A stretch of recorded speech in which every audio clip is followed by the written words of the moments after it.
am Ferdinando Verde, base cream third year, Charlie, and I am here to recite the 10 commandments of safety driving. So first, I will not drive when drunk, nor drowsy, nor fatigued. Second, I will not pass without care on curbs, nor hills, nor the view is unseen by my eyes. Third, I will not violate speed laws, nor exceed speed limits.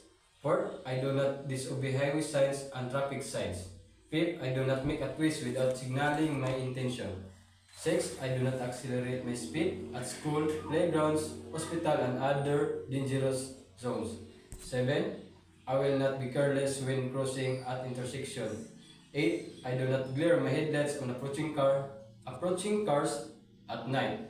9. I will be slowed down when toilet comes and unsafe road conditions are before me. And lastly, I will be courteous and respectful of rights of every driver and pedestrian.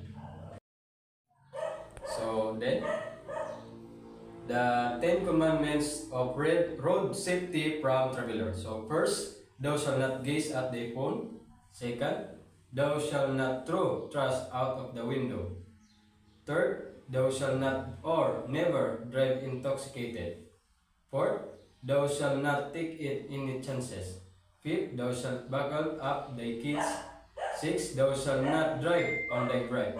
7. Thou shalt not drive with one light or with 40 lights.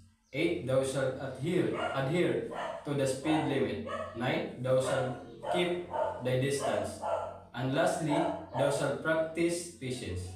10 commandments of traffic. First, keep right. Second, observe road courtesy. Third, prohibited parking. Fourth, if in doubt, do not overtake.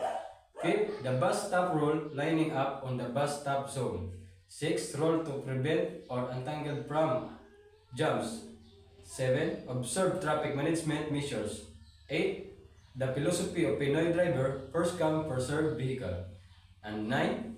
On pedestrian. And lastly, remember the international driving safety reminders. And that's all for today's video, and thank you for watching.